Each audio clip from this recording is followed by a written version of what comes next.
સમાચારમાં વાત કરીએ તો વડોદરાથી સમાચાર સામે આવી રહ્યા છે। વડોદરાથી સમાચાર પ્રાપ્ત થયા છે। કહી શકાય કે વડોદરામાં શાળામાં સામૂહિક ચોરીનો મામલો સામે આવ્યો છે। દોષિત આચાર્યને સસ્પેન્ડ કરવામાં આવ્યા। જિલ્લા શિક્ષણ અધિકારીઓએ પગલાં લીધા છે। તો આનંદી ગામની શાળામાં આ સામૂહિક ચોરીની ઘટના બની। BL પટેલ વિદ્યા મંદિર આચાર્યની આ બેદરકારી સામે આવી છે। તો સમાચાર પ્રાપ્ત થયા છે। વડોદરા શાળામાં સામૂહિક ચોરીનો મામલો। દોષિત આચાર્યને સસ્પેન્ડ કરવામાં આવ્યા। તો જિલ્લા શિક્ષણ અધિકારીએ પગલાં લીધા છે। આનંદી ગામની શાળામાં સામૂહિક ચોરી થઈ હતી। BL પટેલ વિદ્યા મંદિર આચાર્યની આ બેદરકારી સામે આવી છે। તો હાલ આચાર્યને સસ્પેન્ડ કરવામાં આવ્યા છે। તો વડોદરા શાળામાં સામૂહિક ચોરીનો મામલો સામે આવ્યો। તો દોષિત આચાર્યને સસ્પેન્ડ કરવામાં આવ્યા। જિલ્લા શિક્ષણ અધિકારીએ આ પગલાં લીધા છે, જેમાં આનંદી ગામની શાળામાં સામૂહિક ચોરીની ઘટના બનવા પામી છે।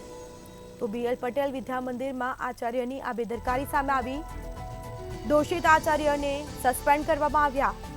જિલ્લા શિક્ષણ અધિકારીએ આ પગલાં લીધા છે, જેમાં આનંદી ગામની શાળામાં સામૂહિક ચોરીની ઘટના બની હતી। તો આખરે દોષિત આચાર્યને સસ્પેન્ડ કરવામાં આવ્યા છે। સમગ્ર મામલે કાર્યવાહી હાથ ધરાઈ છે। તો BL પટેલ વિદ્યા મંદિર આચાર્યની આ બેદરકારી સામે આવી છે। તો વડોદરામાં શાળામાં સામૂહિક ચોરીનો મામલો।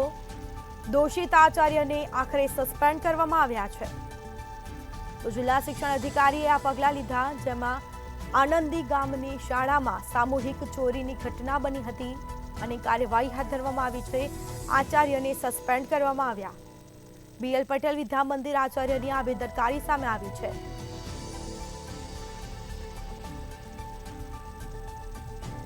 તો વડોદરા શાળામાં સામૂહિક ચોરીનો મામલો।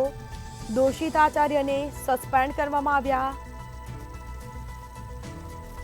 તો આનંદી ગામની શાળામાં સામૂહિક ચોરીની ઘટના બની હતી। તો આખરે આચાર્યને સસ્પેન્ડ કરવામાં આવ્યા છે। કાર્યવાહી હાથ ધરવામાં આવી છે।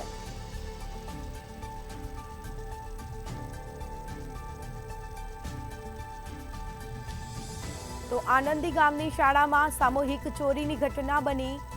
જિલ્લા શિક્ષણ અધિકારીએ પગલાં લીધા છે। દોષિત આચાર્યને આખરે સસ્પેન્ડ કરવામાં આવ્યા છે।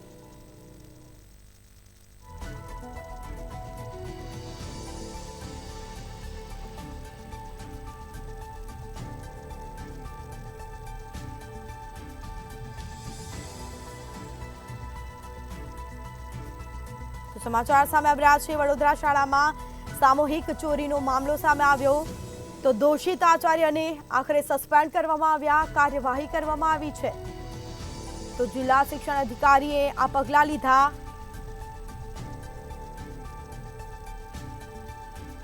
સમગ્ર મામલે કાર્યવાહી હાથ ધરવામાં આવી છે।